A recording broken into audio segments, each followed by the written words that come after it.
Hello everyone, I'm Plain Jane and welcome to my channel. This week's report is going to be way more interesting than I thought after United averted what could have been an air disaster. Let's get into the top 5 air travel news stories for this week. First off, Newark Liberty International Airport, or EWR for short, will no longer be considered a New York City airport. This may seem trivial to some, especially given that Newark isn't even in New York, it's in New Jersey. However, New York City is a major international hub, and Newark was often considered to be the more affordable alternative to flying into John F. Kennedy Airport. Previously, Newark was under the New York City City Code, along with John F. Kennedy and LaGuardia Airport. This meant that travelers could often switch between these three airports without paying a penalty. However, now that Newark will no longer be a New York City airport, starting October 3rd, passengers may have to pay a penalty fee in order to switch between Newark and the New York City airports. This all came to light after a memo released by Lufthansa was circulated on Twitter, after the International Air Transport Association, or IATA, introduced a new rule for multiple airport cities, or cities that just happen to have multiple airports in their code like New York City.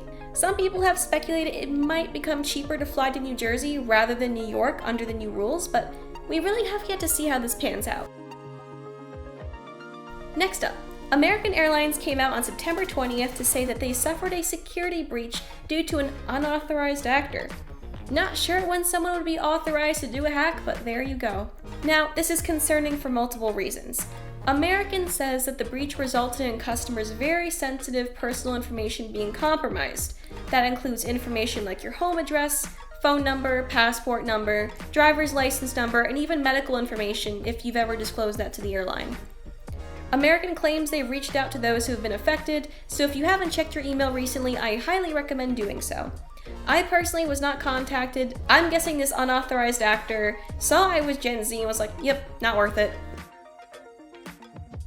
Third on our list, Newark loses out yet again, or New Jersey. The J.D. Power 2022 North America Airport Satisfaction Study was released on Wednesday, with the sole purpose of, you guessed it, ranking North American airports on a points-based system out of 1,000 points total that a single airport could earn. In total, airport satisfaction was down 25 points from 2021, but 5 airports emerged victorious in the study. The top 5 mega airports, from best to worst, were Minneapolis-St. Paul International Airport at 800 points.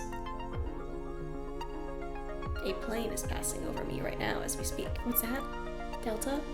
Free business class?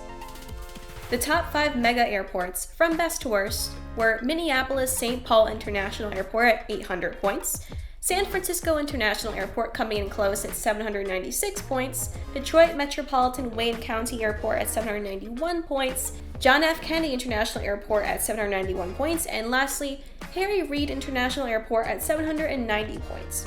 At the absolute bottom of this list was Newark, ranked at 719 points. However, Newark has been going a massive construction overhaul to Terminal A, which is set to open this year. And the study notes that major airport renovations do cause a lower score. If you're wondering what the judge criteria were for this study, it was terminal facilities quality, airport arrival and departure, baggage claim, security check, check-in, and lastly, food, drinks, and retail. An airport can only qualify if they had at the very least 4.5 million passengers a year. Among large airports, which process 10 to 32.9 million passengers a year, Tampa International Airport scored the highest with a score of 846. For medium airports of 4.5 to 9.9 million passengers a year, Indianapolis International Airport ranked the highest with a score of 842. Please, someone give Newark a participation award, he's having a bad time. On to our next story. American Airlines reappears once again to eliminate their premium first class option by 2024. They are the last American airline to do so, ironically given their name. This is not the groundbreaking news it appears to be. American first class is not really that much of an upgrade from business class to begin with, and they intend to revamp their business class to essentially be the new first class. I'm more curious to see what this does to the price of business class tickets and whether that means more companies will be opting for their employees to fly premium economy instead. Last on our list is probably the story you clicked on this video for. At 11 p.m. on September 21st, United Airlines 149 left Newark Airport, oh Newark, my sweet summer child, there you go again, heading for Brazil. It's estimated that there were about 256 passengers on board. However, Flight 149 never made it to Brazil. Instead, it circled the Atlantic Ocean for 2 hours before making an emergency landing back at Newark due to, and I quote, mechanical issues, which were later attributed to a hydraulic pump issue. As for the passengers, they deplaned safely at Newark and are being put on a new flight. But apparently the plane circled for 2 hours just to burn fuel and then landed. The plane in question was a Boeing 777-200. However, those at the scene report seeing sparks and debris coming off the aircraft as it made the emergency landing, which is never a good sign. I don't need to be an engineer to say, yep, that's bad. I'm going to try to play the video here.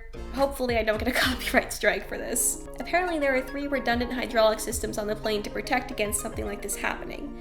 But to me, this says one of 2 things. Either that there's an issue with the design of the plane itself, which is not totally outlandish if you consider what happened with the Boeing 737 MAX. The other is that maybe airlines are overloading their schedules and neglecting to schedule necessary repairs for their planes, leading to issues like this. That's all I have today. Thank you so much for tuning in. This is a brand new channel and it's been a challenge getting it off the ground, so I tried a new video format today. I really hope you enjoyed today's video, and if you'd like to see more, be sure to like and subscribe. Safe travels to you all.